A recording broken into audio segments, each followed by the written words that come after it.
Olá, tudo bem? Vamos lá, vamos para mais uma aula de zoologia, nossa 70ª aula, né? Hoje nós vamos falar sobre a classe Insecta, sobre o sistema reprodutivo ou a forma de reprodução dos insetos, né? Os insetos apresentam um ciclo vital relativamente curto, então o tempo de vida dos insetos é bastante curto, então com isso eles precisam de um sistema reprodutivo mais eficiente, né? Mais rápido, que tenha melhor performance, melhores resultados, né? Podendo se multiplicar rapidamente em condições favoráveis, né? Então, os insetos encontrando condições favoráveis, eles vão se reproduzir muito rapidamente e tá aí a gente pode lembrar de, por exemplo, abelhas, formigas, mosquitos, baratas, borboletas, né? Então, havendo condições ideais, clima, temperatura, calor, luz, sombra, umidade, né? E às vezes também ausência de inimigos naturais, né? Outros animais que se alimentem desses insetos. Então, normalmente os insetos têm essa performance de reprodução muito alta. E aí, muitas dessas vezes, eles acabam se tornando pragas, né? Pragas sociais, econômicas, que podem nos causar grandes problemas. Então, são animais dioicos, ou seja, duas casas, né? Unissexuados, cada animal tem um sexo. Estamos falando de biologia, muitas vezes pode acontecer alguns fenômenos, algumas exceções, né? O macho e a fêmea geralmente apresentam dimorfismo sexual. O que significa isso? Além da sua forma sexual ser diferente, eles apresentam cor diferente, tamanho diferente, né? Muitas vezes é a cor, a forma, o movimento de um para com o outro que causa a atração ou a atratividade entre macho e fêmea, num processo, num ritual de acasalamento, num ritual de conquista para acasalamento, né?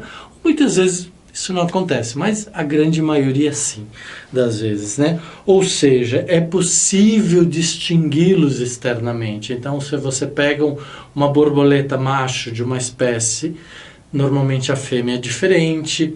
Você pega um besouro, normalmente o macho é diferente da fêmea, seja por tamanho, seja por cor, né? Tá?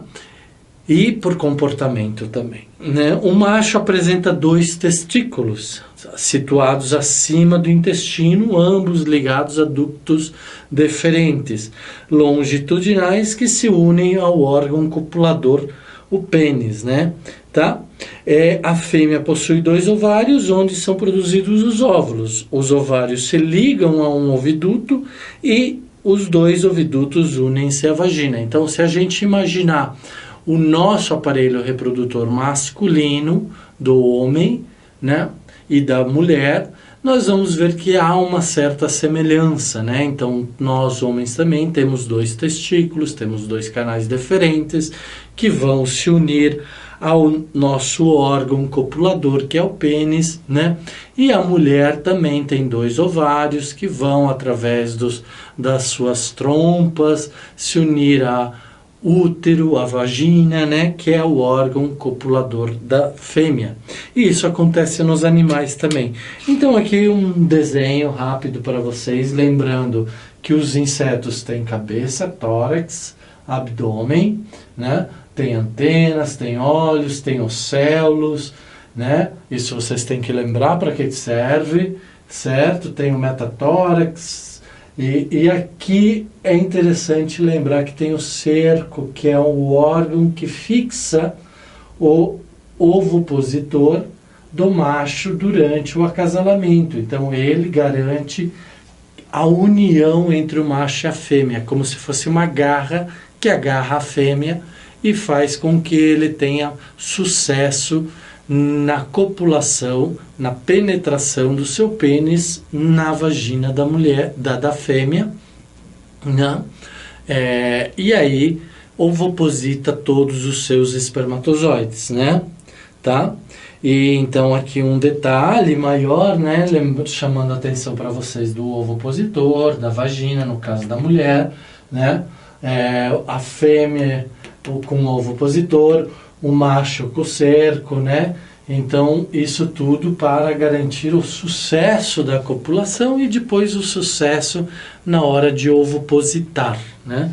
Então, são estruturas que eu estou colocando aqui para vocês que os insetos possuem, né?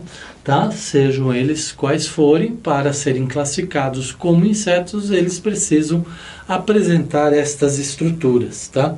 As fêmeas ainda apresentam um receptáculo seminal, a espermateca, ou seja, então quando o macho deposita todos os espermatozoides no ovário da fêmea, né? O que acontece? Ela tem uma espermateca que retém esses espermatozoides, né? E mantém-os vivos, mantém-os ativos, e ao longo do seu tempo vai liberando esses espermatozoides para que eles fecundem os óvulos e gerem ovos para gerar seus descendentes, tá? Onde então os espermatozoides são recebidos durante a copulação e são armazenados. A reprodução inicia-se com a cópula, né? O macho introduz o pênis na vagina da fêmea, ejacula e os espermatozoides migram para a espermateca. Então, o macho introduz o pênis na vagina da fêmea, ejacula os espermatozoides que migram para a espermateca e ali ficam armazenados e são liberados pela própria fêmea ao longo de um ciclo para fecundar então os óvulos que a fêmea vai produzindo, né? Tá? Então aqui eu coloco uma figura para vocês da forma da espermateca e da forma do útero, né? Então elas estão bem próximas. Os óvulos descem pelos ovidutos e ao passarem pela espermateca são fecundados pelos espermatozoides. A fecundação é interna. Em alguns insetos, a porção do abdômen da fêmea forma uma projeção, que é o ovopositor, que eu já mostrei para vocês, que perfura o solo, frutas ou mesmo outros animais para introduzir os ovos. Então, aquele ovopositor, conforme a espécie, ele tem uma função, né? Ele é afiado, né? Então, ele parece uma agulha, para quê? Para furar a superfície da onde a fêmea vai ovopositar, seja num solo, seja numa fruta, seja numa casca de uma árvore, né? Seja até em nós mesmos, humanos, muitas vezes alguns insetos fêmeas ovopositam, né? Então nós conhecemos aí o problema do berne, né? Da mosca do berne, e assim sucessivamente também outros insetos fazem com outros animais e outros locais onde se pode armazenar os ovos para que eles se desenvolvam, para que o embrião se desenvolva e aí então eles sejam lançados ou venham à vida, né? Tá? O desenvolvimento dos ovos pode ser direto, sem larvas, ou indireto com larvas, né? A gente já viu isso em outras espécies, em outras classes.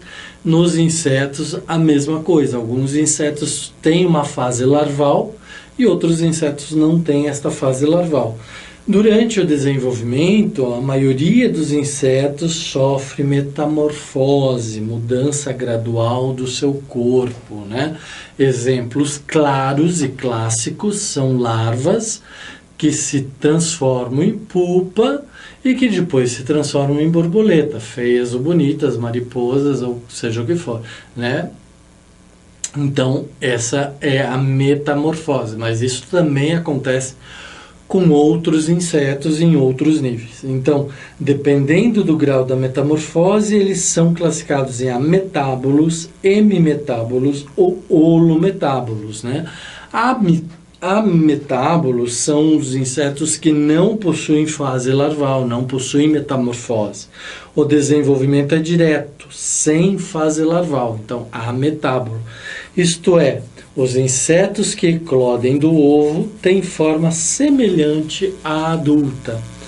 Exemplo, traça, lepisma da ordem Tisanura. Então, as traças, né? As traças, elas não têm fase larval, então o ovo já sai com uma forma de traça, na forma da traça, que só se desenvolve, se torna maior, né? E com isso, então, não tem metamorfose, é um inseto dito ametábulo, né? Sem metamorfose, sem fase larval. Já moscas, né? Borboletas e outros insetos, a grande maioria dos insetos possui fase larval ou metamorfose. Então, hemimetábulos são insetos que possuem parte ou uma metamorfose não completa, né? Então, parte do seu corpo se transforma. Então, sofrem metamorfose incompleta, desenvolvimento indireto, né? Então, vão possuir fase larval, sim, só que são diferenciados. Quando saem dos ovos, são chamados de ninfas. Então, ninfas são as larvas que saem dos ovos, né, dos insetos, não possuindo asas nem aparelho reprodutor, mas com uma semelhança ao adulto, chamado ímago, né? Então, ninfa é a larva, ímago é o adulto, né? Então, lembrar sempre disto, que os insetos hemimetábulos, né, apresentam semimetamorfose ou metamorfose incompleta. As larvas, quando saem dos ovos, não apresentam todas as características de um indivíduo adulto, são chamadas de ninfas, e os adultos são chamados de ímagos, né? A seguir, passam então essas larvas, essas ninfas, passam por mudanças graduais ou incompletas. Por exemplo, gafanhoto, barata, libélula. Então, quando a gente... se vocês, sei que parece nojento, mas se vocês olharem uma pequena larva de uma barata, um pequeno indivíduo de uma barata, vocês vão ver que ele não tem larva, que ele não tem asa ainda, né? Que são ainda ninfas, né? São indivíduos que ainda estão em desenvolvimento. Só depois de adulto é que eles, depois que se tornarem ímagos, é que eles vão adquirir as asas, tá? E o aparelho reprodutor. Então, olha aqui, ninfa, né? A larva vai se tornar o ovo vai dar origem a um pequeno jovem, né? Uma ninfa, que vai ganhando valor pelas ecdísis. Lembra que são ecdísis? Lembra que todos eles têm exoesqueletos, então eles precisam romper o exoesqueleto e aí vão crescendo pela ruptura do exoesqueleto, né? Até chegarem à forma do ímago, do adulto, que daí já vão apresentar asas e o aparelho reprodutor, tá? Até chegarem lá, não são adultos, né? São ninfas. Outro exemplo são esses besouros, né? Do ovo vai se ganhando forma, não apresenta asa, e depois, no fim, o ímago apresenta uma estrutura diferenciada de um adulto, né? Holometábulos são insetos que fazem metamorfose completa, desenvolvimento indireto, tá? Então, metamorfose total, né? Nós estávamos falando antes de metamorfose semi-completa ou incompleta, agora nós estamos falando de metamorfose total, que é o exemplo das borboletas. Uma larva se transforma num indivíduo totalmente diferente, né? Então, uma larva é bem diferente de uma borboleta. Um gafanhoto não. Um gafanhoto, ele não tem partes do indivíduo adulto, né? Nesse grupo do ovo eclode um pequeno organismo em forma de verme com corpo segmentado, sem asas, sem olhos e que pode ou não apresentar pernas, que são as larvas, né? larva jovem, larva final, que vai gerar a pupa, que vai gerar o indivíduo adulto, neste caso uma mariposa, que vai defecar novos ovos e assim vai tornar o ciclo reprodutivo contínuo, né? Tá certo? Então, ametábulo não tem fase larval, não tem metamorfose. Hemimetábulo, fase larval, possui fase larval, mas a metamorfose é incompleta, ou seja, as ninfas têm características ou semelhança aos adultos, aos ímagos. Holometábulo, fase de metamorfose completa, o indivíduo, a ninfa, o indivíduo que eclode do ovo é totalmente diferente, vai se desenvolver, né? Então, uma larva começa pequena e vai se transformar e depois vai virar um outro indivíduo, né? E depois vai entrar em fase de pupa, né? Que é esta fase aqui, onde há um encolhimento, um recolhimento, para que se transforme num outro indivíduo, tá? Então, normalmente os autores de perguntas, de testes, eles gostam de fazer algumas brincadeiras nesse sentido, para ver se vocês entenderam o raciocínio. Então, vocês têm que entender este raciocínio, tá? Então, após sucessivas mudas, a larva se transforma em pupa, né? Mais empregado para moscas e mosquitos, ou crisálidas, para borboletas e mariposas. Então, pupas a gente fala para moscas e mosquitos, né? Que se fixam numa superfície e ali o indivíduo adulto vai se desenvolver e vai se transformar no ímago ou na forma do ímago. Já crisálidas é o termo utilizado tanto para mariposas quanto borboletas, né? A pulpa ou crisálida difere da larva geralmente por apresentar menor movimentação. Então, ainda que a gente veja uma pulpa fixada lá numa árvore, numa parede, num canto de uma sala, num local onde a larva achou interessante, achou condições ideais para se fixar e começar o seu processo de metamorfose, ainda que isso aconteça, ela precisa de características e ela tem um certo tipo de movimento, que é o movimento das contrações e das transformações internas do indivíduo, né? Então, uma pupa não é totalmente imóvel, ela tem um certo tipo de movimentação, tá? E depois ela, no final, quando o indivíduo, o ímago, estiver pronto, ele vai gerar um rompimento, uma quebra dessa estrutura, desta pulpa ou desta crisálida, né? Então, na pulpa ocorrem grandes mudanças, especialmente na pulpa ou na crisálida, né?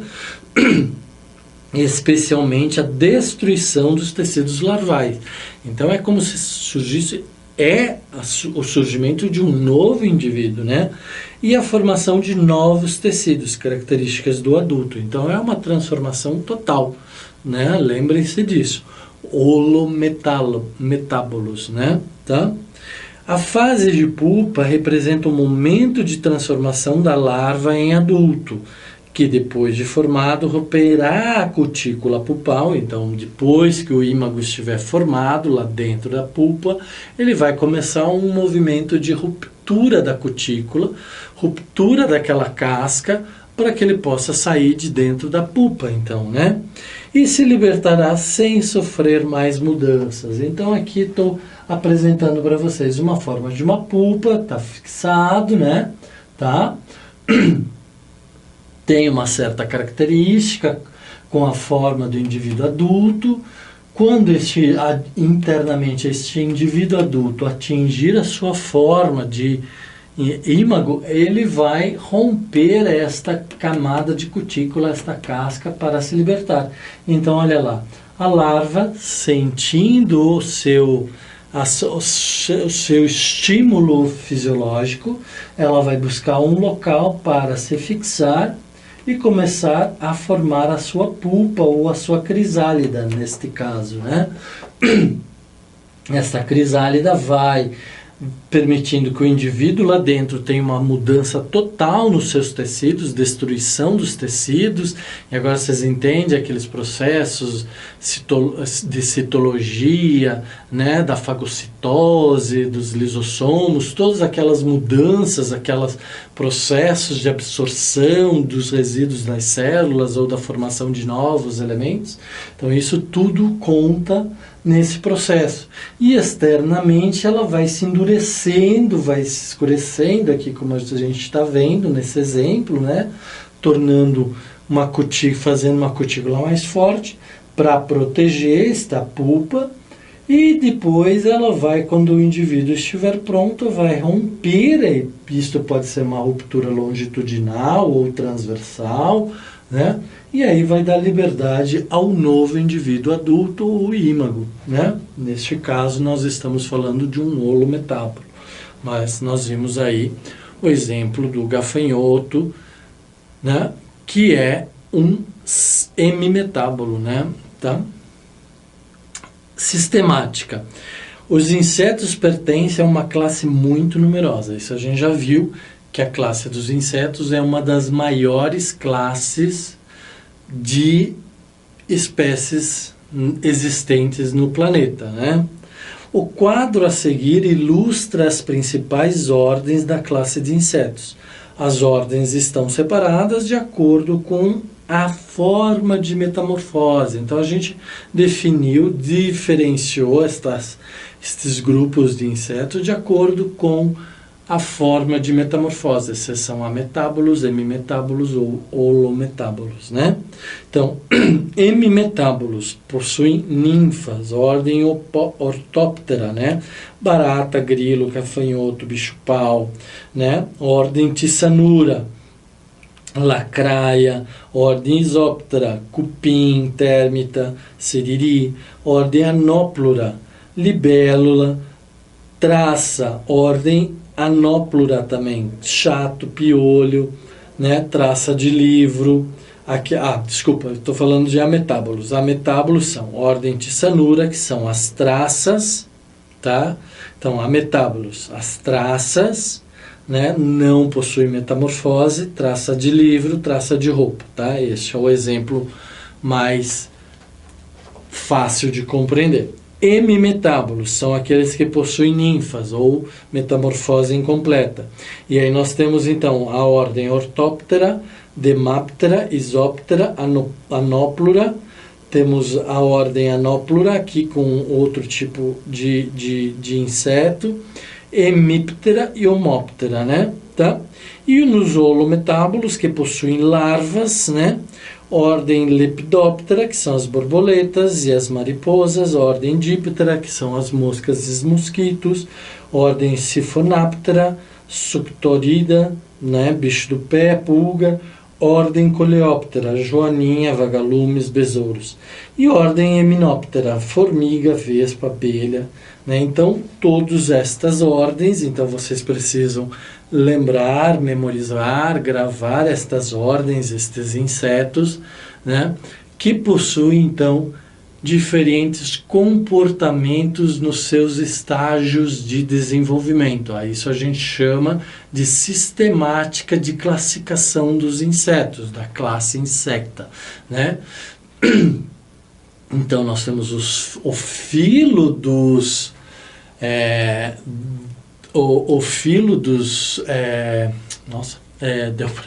a classe dos insetos com diversas ordens, né? Então aqui estou apresentando para vocês ordens da categoria dos ametábolos, outra ordem, as diversas ordens dos hemimetábolos, que apresentam ninfas, e a ordem dos holometábolos, que apresentam larvas, né? As ninfas, a gente tem que lembrar, são mini adultos, né? Sem algumas estruturas. As larvas são indivíduos totalmente diferentes aos indivíduos dos adultos. Vão sofrer transformação total, né? Que se você pegar um com o outro, você vai dizer, não são o mesmo, mas são o mesmo indivíduo, tá? E assim, então, nós estamos vendo a classe insecta, nós vimos a reprodução, vimos a sistematização e vimos todas as categorias e classificações ou estruturas que diferenciam esta ordem insecta. Então, principais insetos transmissores ou causadores de doença. Isso aqui é um exemplo para vocês, é uma leitura complementar, tá? Mas que é importante vocês saberem. A gente já falou de algumas várias doenças socioeconômicas ou outros tipos de doenças, né? Importantes ou menos importantes. E aqui nós vamos ver algumas associadas aos insetos. A gente já viu algumas lá dos nematóides, dos plateumintes, que usam os insetos como agentes intermediários, né, ou hospedeiros intermediários, né, que nem é o caso do barbeiro, tá? Então vamos lá, pedículos humanos, transmite o tifo exantemático, né? Ptyrus pubis causa a fitiriose, que é o chato, né? Triatoma, que é o barbeiro, que transmite a doença de Chagas, né? Culex fatigans, que transmite a elefantíase. Anopheles, mosquito prego, que transmite a malária e a elefantíase também. A Aedes aegypti, que transmite a dengue, a zika, a chikungunya e a febre amarela, né? Tão atual nos nossos tempos aqui no Brasil, né? Plebótomos intermédios, o mosquito palha, que transmite a úlcera de Baru, a leishmaniose. A gente viu essas doenças lá quando a gente tratou dos vermes, né, dos nematóides e outros vermes, né. Tunga penetrans, causador da tungíase ou tungíase, que é o bicho do pé. Glossina palpalis, mosca tsetse, que é a doença do sono, que as pessoas não conseguem acordar, né? Tá?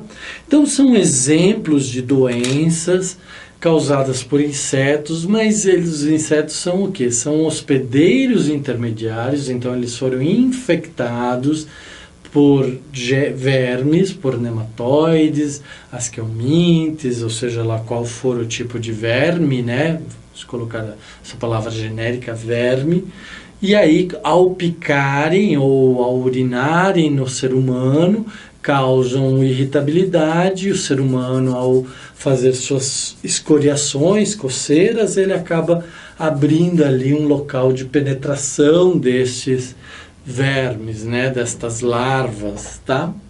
E aí surge então algumas doenças, né? Tá? A gente não falou aqui, por exemplo, da mosca, que causa o berne, né? O berne é uma doença bem interessante também, tá? Ok?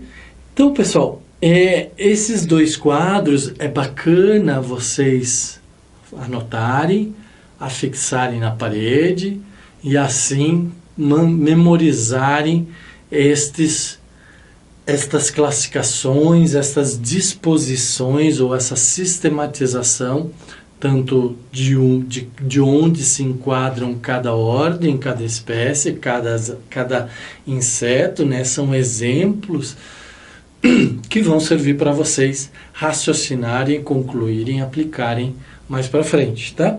E aqui também a questão das doenças, que a gente já viu em outras aulas, e agora aqui a gente está vendo sobre o aspecto do hospedeiro intermediário. Ok, pessoal? Então, fiquem bem e até a próxima aula. Um grande abraço para vocês. Tchau, tchau.